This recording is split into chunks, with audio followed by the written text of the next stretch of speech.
À travers le Gabon où vous nous recevez, bienvenue à TVS, la télévision Chekina, et bonne fête de l'indépendance à tous les Gabonais et à tous ceux qui vivent au Gabon. Édition d'information du soir que nous démarrons effectivement les activités du 17 août 2017, notamment les activités commerciales qui se sont formées autour de cette célébration mais qui ne connaissent pas l'engouement des années antérieures. Maria Lekom, Yasser Nicolandong, reportage. Les festivités du 17 août, mis à part le défilé culturel et la grande parade militaire, occasionnent également bien d'autres activités connexes génératrices de revenus, comme ce fut le cas au boulevard Triomphal. Comparativement aux années antérieures, cette année n'aura pas connu l'engouement escompté. Les commerçantes repartent de là déçues. Non, nous n'avons pas fait de recettes, vu que nous sommes même un peu dessus. Par rapport aux années passées, par ailleurs, nous avons déjà fait notre chiffre d'affaires. Mais cette année-ci, c'est vraiment pas, il n'y a vraiment pas de gens, il n'y a pas d'influence, il n'y a rien. Il n'y a vraiment rien cette année. On a acheté la marchandise, vraiment, on est vraiment abattus. Donc c'est compliqué vraiment pour nous. À croire que la fête de l'indépendance serait devenue l'affaire d'une caste de personnes, une situation qu'aucun impute à la crise sociopolitique du pays. Les jours heureux du 17 août sont désormais rangés dans la mémoire collective. Alors que nous célébrons l'accession de notre pays à la souveraineté internationale, notamment le 57e anniversaire, les taximans ou alors les taxis suburbains d'Aveya 2 sont montés au créneau ce matin pour dénoncer l'arnaque dont ils sont victimes de la part des agents municipaux. Une goutte d'eau qui a fait déborder le vase en ces jours dits fériés. Inès Ngungamambo, Jean-Luc Bourobou, reportage. Véhicules garés, longue file d'attente, attroupement des transporteurs. L'on croirait que cette situation serait due à l'absence des clients ce jour férié, mais hélas, cela tire son origine de l'arnaque dont ils sont victimes au quotidien, ces transports suburbains d'Aveya 2. En cette journée du 17 août, déclarés chômés et payés, malheureusement, ces derniers sont sommés de payer la taxe journalière municipale. Une pilule difficile à avaler pour ces derniers. Ce sont les agents qui nous font payer des taxes allant de 1 franc à 4500 par jour. Nous sommes députés, nous sommes dépassés. Pour un clandomane, on est une cinquantaine dans la zone d'Aveya. On est une cinquantaine, il y a les compatriotes, il y a les Gabonais qui se débrouillent. On paye 4500 par jour et on n'arrive pas à comprendre pourquoi le 17 août, même les jours fériés, le jour férié, nous sommes là, il y a une pénurie des clients. Ils viennent, on commence à nous distribuer les tickets, dire qu'on va payer, même un 17 août. Insurgés contre cette façon de faire, les transporteurs exigent un dialogue franc entre le président du site et ses membres. On veut voir monsieur le président, monsieur Guy Roger, responsable de la zone d'Aveya, et on veut discuter avec lui. Parce qu'on veut trouver un terrain d'entente. Trop c'est trop, on est fatigué. Il y a des pères de famille, il y a des pères de famille, il y a des gens, 3500, il y a des pères de famille, il y a des gens qui nourrissent leur famille avec cette activité. On est député, trop c'est trop, on est le 17 août, c'est la journée nationale, c'est la fête d'indépendance. Normalement, les administrations sont fermées. Toute l'économie est en arrêt. L'économie est en arrêt pour cette journée, mais on n'arrive pas à savoir pourquoi. Les gens viennent nous distribuer les tickets, soit disant que nous allons leur payer 3500. Nous, on veut voir le responsable. Merci. Aujourd'hui, l'on se rend compte que même les décisions prises au plus haut niveau ne sont pas respectées. Jusqu'à quand doit-on continuer à bafouer l'autorité? Lorsque l'on rend public le calendrier des jours fériés en République gabonaise, cette mesure est appliquée à tous, quel que soit le domaine d'activité. Alors que nous célébrons l'accession de notre pays à la souveraineté internationale, cette grève des taxis suburbains d'Aveya 2 est due tout simplement au non-respect, disent-ils, des jours fériés en République gabonaise par les agents municipaux. Plus de détails, Inès Ngungamambo, Jean-Luc Bourobou. Dans un communiqué daté du 7 août dernier, le ministre du Travail et de l'Emploi, de la formation technique et professionnelle et de l'insertion des jeunes porter à la connaissance des employeurs et des travailleurs que, conformément aux dispositions du décret numéro 00727-PR-MTEFP du 28 juin 1998, réglementant le régime des jours fériés en République gabonaise et modifié en son article 2 par le décret numéro 000-484-PR-MTE du 26 mai 2004, la journée du 15 août 2017 relative à la fête de l'Assomption, ainsi que les journées du mercredi 16 et jeudi 17 août 2017, marquant la célébration de la fête de l'indépendance, seront fériés, chômés et payés sur toute l'étendue du territoire national. Mais, à ce qui semble, les agents de la mairie ne sont pas concernés par cette mesure des jours fériés, avec le racket orchestré par certains agents véreux qui, même les jours fériés, n'hésitent pas d'exiger le paiement des taxes journalières aux transporteurs suburbains de la zone d'AVEA 2.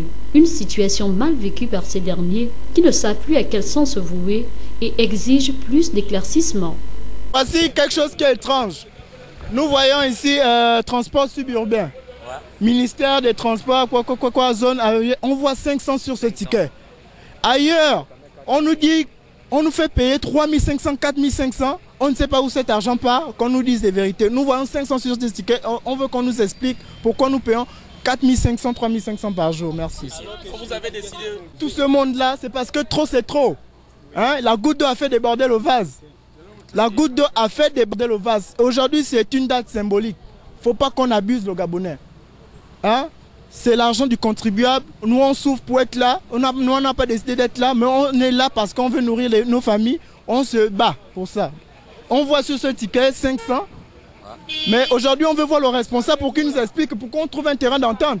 Tout s'arrange, tout s'explique et tout se résout. On veut voir le responsable. Merci. Alors, si rien ne fait aujourd'hui... Si rien ne fait, on continue le mouvement des grèves. On continue ce mouvement des grèves jusqu'à ce qu'on ira... On va interpeller le ministère des Transports. Hein? On va interpeller le ministère des Transports pour qu'on nous explique cette mesure. On fait payer les taxes aux taximans.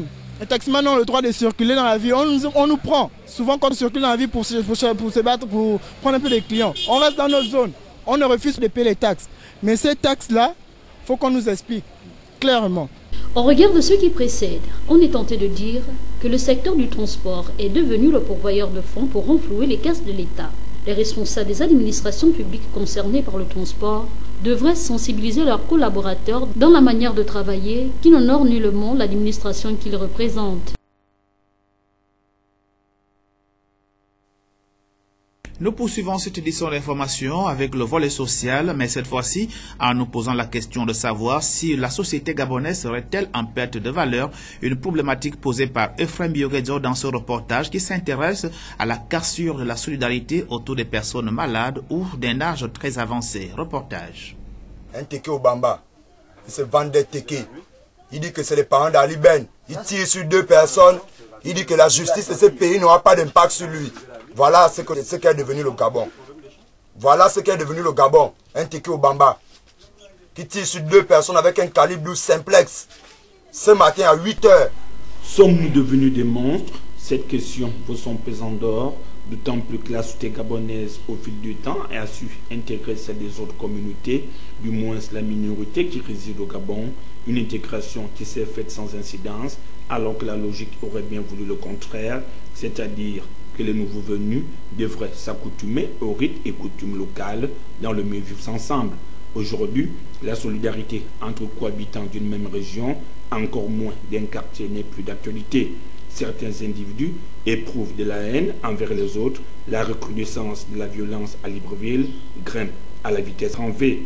Au quartier Aveya, la situation critique du jeune Platini Obermoyo, malade et cloué sur son lit depuis près de 6 mois, devrait interpeller le service social et les personnes de bonne volonté afin de lui venir en aide.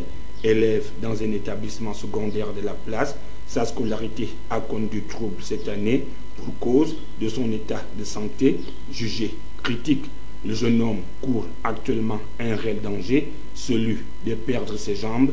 La gangrène gagne du terrain sur son corps, ses marques sont bel et bien visibles. Tout ceci se déroule dans l'indifférence totale du voisinage. Le jeune homme est livré à son propre sort dans une pièce étroite.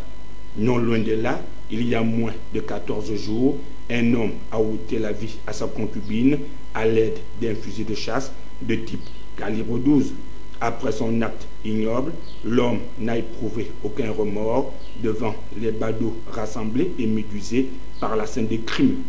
Cependant, l'inquiétude est grande. La société gabonaise serait-elle sur le point de perdre certaines de ses valeurs qui ont fait d'elle l'une des plus enviables du continent? À vous de répondre. Toujours dans le volet social et dans le cas de visites techniques opérées sur les véhicules de transport urbain dans la capitale gabonaise et ses environs par la société ou l'entreprise Technical, le responsable la FESIGAT dénonce ces faits et pour lui, cette entité n'a pas mandat à poursuivre cette opération. Nous l'écoutons au micro d'Efraim Bioguedzo.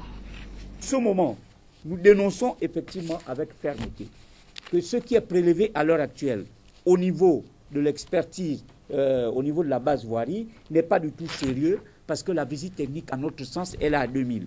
Lorsque nous avons ici sous les yeux la convention de concession de services publics et lorsqu'on parle d'expertise ici des taxis et des véhicules, des TM et des camions, je vous sors ces éléments justement pour que les téléspectateurs se rendent compte qu'aujourd'hui il y a un véritable problème en ce qui concerne l'expertise taxi, visite technique, parce que la société Technical aujourd'hui n'a pas qualité. Or, ça date depuis plusieurs années.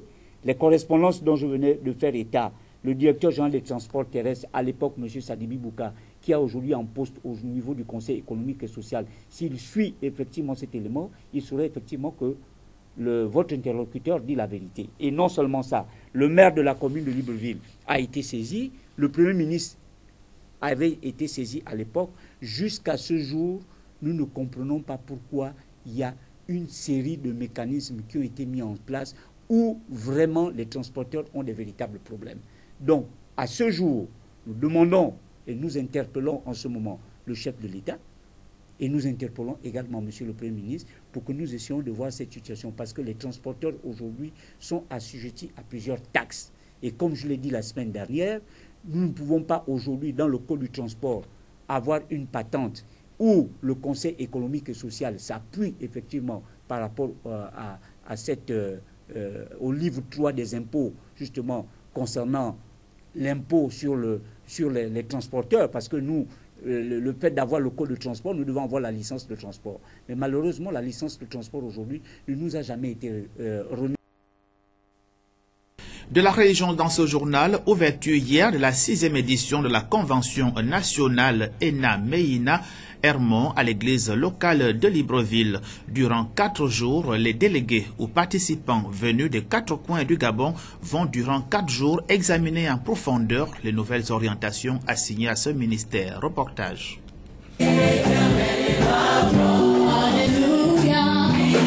C'est au son de ces louanges et adorations que s'est ouverte la 6e édition de la Convention nationale dénommée MISPA au ministère Accord MEINA Hermon, église locale de Libreville. Dans son bienvenue, le vice-président du ministère a tenu à remercier les participants venus nombreux tout en précisant les origines de ces assises. Je voudrais exprimer ma joie et ma satisfaction de vous savoir si nombreux à la présente rencontre. Recevez nos remerciements pour avoir sacrifié de vos jours de fête pour les uns, vos temps de vacances pour les autres, afin de prendre part à ces moments importants. Ces assises trouvent leur origine en 2010, année de la première édition, organisée ici, même à Libreville. Venus de tous les coins du pays, les assises de Libreville pour cette 6e édition visent à redéfinir, voire à réorienter le ministère comparativement à son fonctionnement précédent. Dans notre communauté, tous les 2 ans, nous organisons une convention nationale que nous appelons la MISPA. C'est un événement autour duquel les hommes de Dieu et les délégués viennent de nos différentes églises pour nous pencher sur le devenir de la communauté, pour voir qu'est-ce qui a marché, qu'est-ce qui n'a pas marché, comment on peut apporter des corrections et puis rebondir à nouveau. Donc voilà, sur 5 mois, depuis 2014, nous avons tenu la 5e convention OIM. Nous n'avons plus le temps d'en tenir une autre. C'est pourquoi nous avons profité de cette occasion de nous réunir ici pour nous pencher sur le bien-être de l'Église et voir sur le plan spirituel ce qu'il y a lieu de faire pour que les choses aillent mieux. La particularité de la 6e édition de cette convention nationale réside dans le nombre de candidats qui vont être examinés pour être ordonnés, soit pasteurs, soit évangélistes, dans leurs différents ministères. En somme, le but de cette convention va consister à prendre des décisions qui vont impacter le ministère conformément aux termes tirés du livre de Josué chapitre 1 versets 1 à 2 où Dieu ordonna à Josué de se lever afin de passer le Jourdain.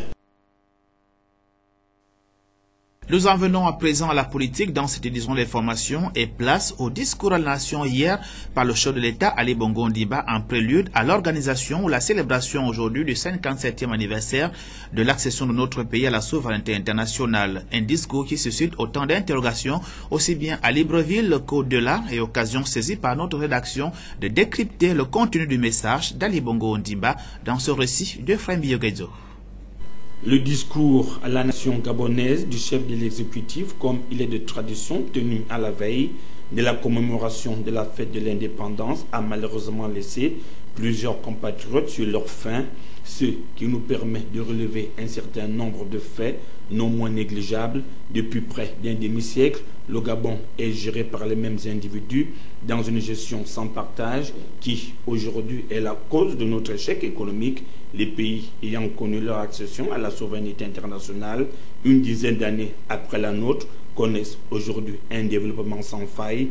Pas besoin de les énumérer. Sur le continent africain, ces États sont connus par tous. 57 ans d'existence, le Gabon mérite mieux, alors que la nation a eu toutes les opportunités nécessaires pour accroître son développement économique et structurel, au même titre que les pays qui enregistrent également la grave crise pétrolière du moment. D'autres gèrent mieux ce passage à vide. Qu'avons-nous fait de nos millions de barils de pétrole sortis de la capitale économique? Pas besoin d'avoir une quelconque réaction. Il suffit d'observer le quotidien des Gabonais pour se rendre à l'évidence que rien n'a été effectué sur le terrain. La gestion du pays par les mêmes gouvernants ne date pas d'aujourd'hui, comme veulent le faire savoir certains, mais elle date depuis de nombreuses années. Reconnaître que l'erreur fait partie de la vie, car pour bien marcher, l'enfant commence souvent par trébucher, sinon par tomber. L'essentiel étant de se relever et de poursuivre sa marche. Beaucoup de téléspectateurs agglutinés devant leur petit écran au soir du 16 août 2017 étaient beaucoup plus en attente d'un message d'espoir, celui de voir les Gabonais se parler enfin et jouir de leur autonomie financière grâce à une économie en marche susceptible de créer de l'emploi dans divers secteurs d'activité. Mais hélas, la promesse d'un futur gouvernement éminent fut finalement annoncée par le locataire du palais du bord de mer, comme si les gouvernements précédents ont répondu aux attentes des populations. De la politique à la culture, ouverture hier de la 4e édition des ciné-vacances, des activités cinématographiques qui proposent au public gabonais des réalisations cinématographiques gabonaises. Et à l'ouverture de cette 4e édition, les populations du 2e arrondissement de la commune de Libreville, notamment de Plaine-Oreti, étaient à l'honneur. Elles ont donc bénéficié de la projection cinématographique gabonaise issue des studios Montparnasse. Reportage. C'est au premier siège du 2e arrondissement de la commune de Libreville qu'a débuté la 4e édition de Ciné-Vacances initiée par la municipalité dans le cadre de son plan de développement local en période estivale notamment. Nous profitons donc de chaque période estivale pour présenter aux Librevilloises et Librevillois un produit issu donc des bacs des studios gabonais en matière de 7e art. Et cette année, en 2017, c'est le studio Montparnasse qui nous présente le secret des vierges. Vieux, jeunes et moins jeunes avaient tous cette nuit les yeux rivés vers la projection et le film projeté pour cette première journée de la 4e édition portée sur le secret des vierges, présenté par le réalisateur assistant des studios Montparnasse. Qui parle de manière succincte des problèmes mystiques que nous rencontrons en Afrique et particulièrement au Gabon.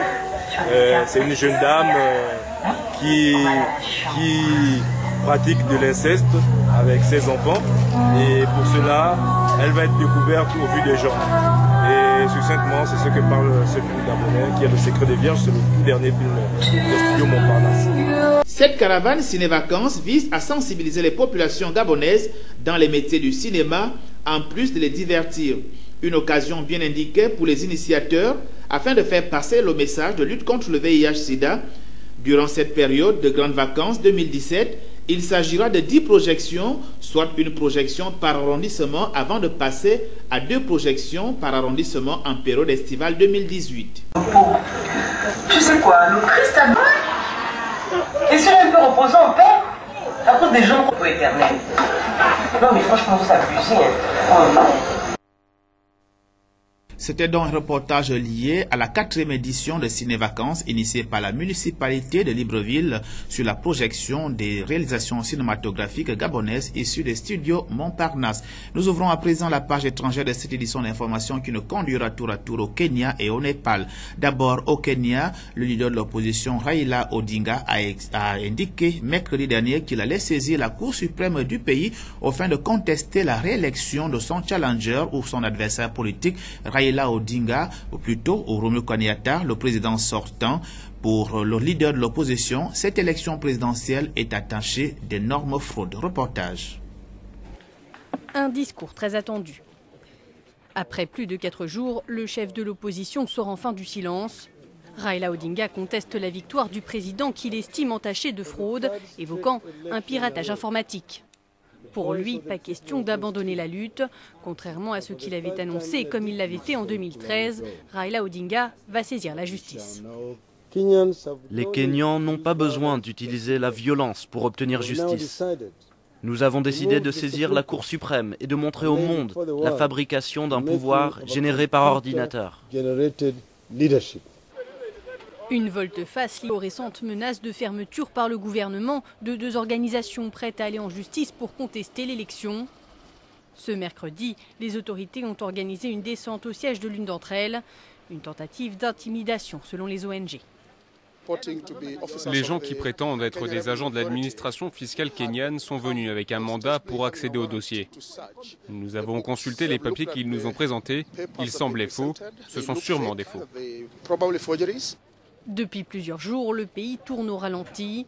Après l'annonce des résultats, des émeutes ont éclaté dans plusieurs bidonvilles acquis à l'opposition, faisant une vingtaine de morts et plus d'une centaine de blessés.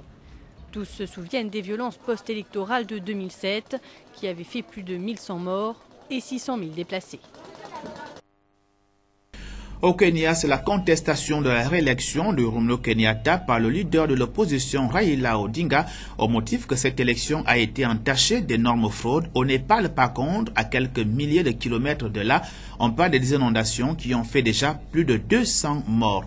Et pour ces inondations, plusieurs familles ont perdu leur bétail et leur récolte. Reportage. Au Népal, plusieurs milliers de maisons détruites. Des pluies torrentielles ont ravagé le pays ces 3 derniers jours, causant la mort de plus de 200 personnes et provoquant d'importants déplacements de population. Il nous est impossible de rester chez nous. C'est pour ça que l'on reste ici, sur le bord de la route. Nous n'avons même pas de nourriture pour nos enfants. Toutes les maisons ont été inondées. De nombreux fermiers ont perdu leur bétail et leur récolte. Les pluies ont affecté près de 20% de la population.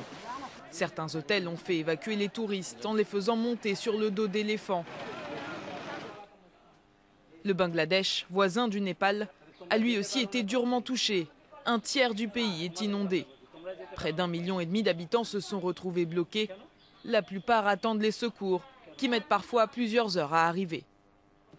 L'eau a inondé nos maisons, alors on s'est réfugié dans cette école.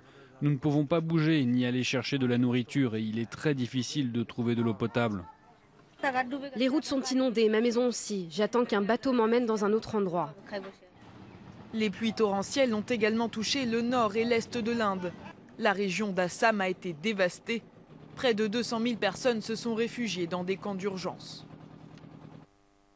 Du sport à présent, Ide Isaka, représentant de la rôle de Taekwondo Africa, vient de mettre de l'ordre au sein de la Fédération gabonaise de Taekwondo en mettant en place une commission d'homologation à laquelle prendra part la WATF. Mosconi Ngonomba, reportage. Il a fallu attendre l'arrivée du représentant de la World Taekwondo Africa pour mettre en place cette discipline qui fait office de plusieurs irrégularités, parmi lesquelles figurent les 10 textes. Communiqué conjoint du ministère de la Jeunesse et des Sports et du représentant de la World Taekwondo Africa, WTHF. Au regard du climat délétère qui prévaut au sein de la Fédération gabonaise de Taekwondo, M.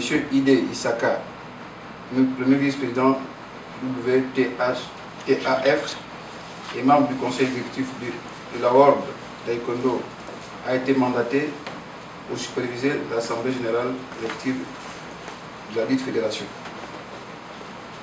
À son arrivée, il a tenu une séance de travail avec la commission d'homologation des candidatures à la présidence des fédérations sportives, avant d'être reçu par le docteur Nicolas Sellé, ministre de la Jeunesse et des Sports.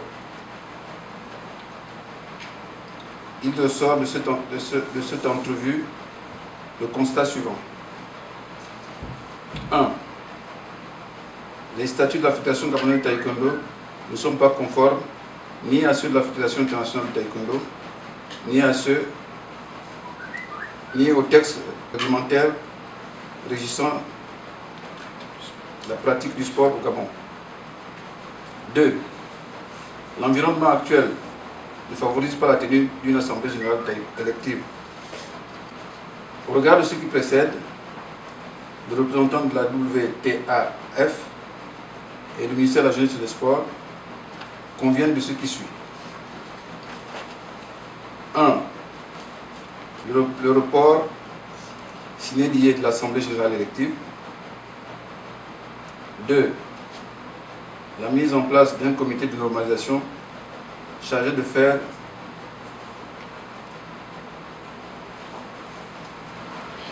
le toilettage des textes et la restructuration des fédérations et des démembrements. 3. Le ministère proposera la validation par la WTAF une liste des membres du comité de normalisation. 4. Le comité de normalisation devra être mis en place au plus tard le 31 août 2017. Des échanges ayant abouti à la mise en place d'un comité qui procédera à son tour à un appel à candidature, ceci sur la supervision de la WTAF. Nous restons toujours avec Mosconi Ngonomba et pour parler toujours de taekwondo avec ce nouveau report de l'Assemblée générale élective au sein de la Fédération gabonaise de taekwondo, un report qui interpelle les taekwondo, qui amène les taekwondokas à interpeller le ministère et la Fédération sur le comment sera organisée cette Assemblée générale élective. Mosconi Ngonomba. C'est un ouf de soulagement pour ceux qui appelaient au boycott de cette élection qui jusqu'à présent souffre de plusieurs contestations dues au non-respect des statuts en vigueur. Un jour avant cette Assemblée générale élective, le représentant du candidat Mbembo a dénoncé les tenants et aboutissants de cette mascarade qui divise les taekwondokas. L'article 28 des statuts dit clairement que le président de la fédération doit convoquer les délégués un mois avant. Ce sont les dispositions statutaires. Et l'article 2 des règlements intérieurs précise encore mieux qu'il doit mentionner dans la convocation l'ordre du jour. Mais les convocations qui ont été données à ces présidents des ligues, rien n'a été mentionné sur la convocation du 16. Ce qui nous inquiète, c'est comment elle va être organisée. Les candidats ne sont pas encore connus. Alors qu'il avait été dit, il est clair dans les mêmes dispositions des statuts que un mois bien avant, les candidats doivent être connus d'avance pour leur donner la possibilité de faire un recours. Mais ça aussi, ça n'a pas été resté. Tout a été dit, mais il n'est jamais trop tard de le dire. Cette mesure reste sa seule porte de sortie. Je pense qu'après plusieurs heures de réflexion entre le ministère de tutelle et le président Ide qui représente la Fédération mondiale de taekwondo, ils nous ont donné cette décision. Ce sont des observations extérieures. Nous pensons et nous avons espoir que ces décisions viendront remettre tout à plat dans la maison taekwondo de manière à ce que l'élection soit correctement préparée, qu'elle ait lieu et qu'un président soit élu parmi les candidatures qui se présenteront, et après qu'il n'y ait plus de contestation et que le travail reprenne au sein de la Fédération gabonaise de taekwondo. Donc, à mon niveau, très sincèrement, je suis satisfait de cette décision. Nous ne l'avions pas souhaité, mais si c'est la porte de sortie pour remettre les choses sur les bons rails au niveau du taekwondo gabonais, je salue la décision. Vraiment, je ne sais pas. Donc, le communiqué a été lu. Maintenant, il faut trouver les mesures d'application. Il faut voir quelles sont les mesures d'accompagnement qui va faire partie de... Parce qu'il nous a été annoncé que cette commission doit être mise en place au plus tard le 31 août. Donc, on va voir. Les gens vont discuter. Je pense que ce sont les pratiquants du taekwondo eux-mêmes qui viendront travailler donc, avec cette commission, puisque la commission sera là pour harmoniser. Et les uns et les autres vont faire leurs propositions en restant dans le cadre des statuts du ministère de la Jeunesse et des Sports et de la Fédération mondiale de taekwondo. Quel sentiment d'animosité incarnent les acteurs de cette discipline qui sont prêts à tout pour conserver le fauteuil du roi? Mais tout cela reste un souvenir puisque le représentant de la WTAF vient de balayer d'un revers de la main toutes les ambitions de tromperie et de passage en force que s'apprêtait à effectuer le bureau sortant. L'actualité reste dominée par la célébration aujourd'hui de la fête de l'indépendance du Gabon et notre rubrique Expression libre cadre fort bien à cette réalité en vous proposant la question suivante. Quels sont vos vœux pour le Gabon à l'occasion de cette célébration de la fête de l'indépendance? Une question qui vous a été posée par Somme et Yambissou. Vous savez, 57 ans, c'est l'âge de la maturité. Et lorsqu'on parle de 57 ans d'indépendance, le souhait de tous les Gabonais, c'est que nos dirigeants soient d'abord des hommes et des femmes qui sont matures dans leur manière de faire, dans leur manière de diriger. Nous souhaitons qu'il y ait un peu plus de la démocratie dans notre pays. Vous savez, si nous n'adoptons pas une réelle démocratie, nous ne pourrons pas réellement faire avancer notre pays. Il faut mettre celui qu'il faut à la place qu'il faut. Éviter un peu mettre les gens parce que nous les connaissons ou bien ce sont des amis. Mais il faut une sélection dans la manière de gérer, une sélection dans la manière de gouverner. Et 57 ans aussi devrait amener le peuple gabonais à comprendre que au moment où nous remplissons nos 57 ans d'indépendance, nous devons être indépendants, non seulement pour les dirigeants, mais le peuple aussi doit être indépendant de la manière de faire. Essayer de, comme dans la formation, essayer de mettre les jeunes à être formés, à faire ce que tout le monde soit un peu formé et que tous les jeunes qui aujourd'hui ne sont pas formés puissent retourner même encore dans les centres de formation pour que chacun d'eux soit indépendant. Bon, d'abord, je suis très ravi de pouvoir passer cette fête ici à Libreville. Je disais tantôt que pour moi c'est une occasion où toutes les filles et filles du Gabon vont se retrouver pour essayer de célébrer cette fête avec beaucoup de festoyité. Parce que pour moi je me dis, pour les uns qui pensent que peut-être que les fils et filles du Gabon hier qui discutaient peut-être pour des choses que vous connaissez sur mon regard. Mais je pense que l'occasion de cette fête nous permet de se retrouver ensemble, de regarder, mais dans la même direction afin que le pays aille de l'avant. Merci. En cette fête de l'indépendance, ce qu'il faut beaucoup plus mettre en exergue, c'est au niveau de la paix qui a toujours prévalu dans notre pays. Et surtout que le Gabon actuellement a été classé 7e pays, en 7e rang des pays les plus, comment on dit ça, des pays les plus... insécurisé. Hein?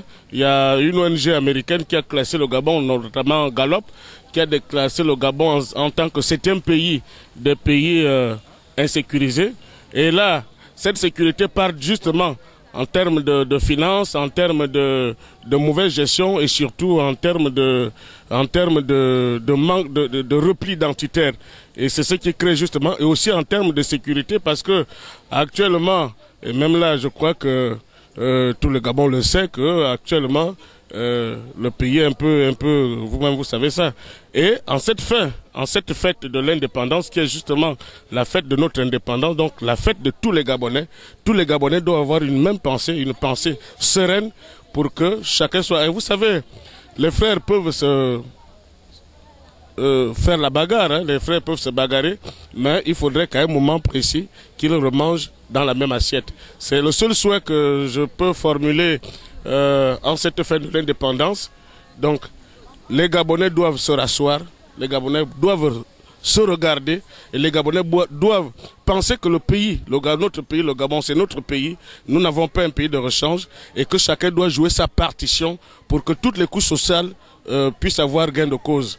Je vous remercie, je n'ai pas beaucoup à dire.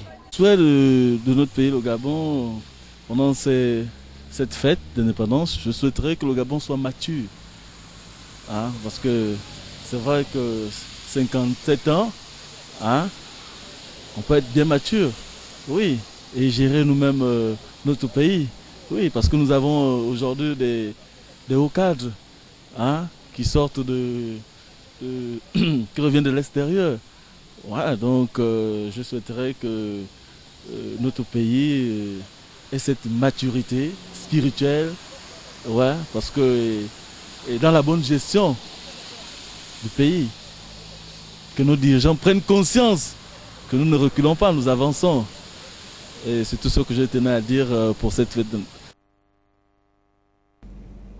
Ainsi se referme cette principale édition d'information de la soirée sur la télévision Shekina. Merci de l'avoir regardé. S'il plaît à Dieu le Très-Haut, je vous retrouve demain à la même heure.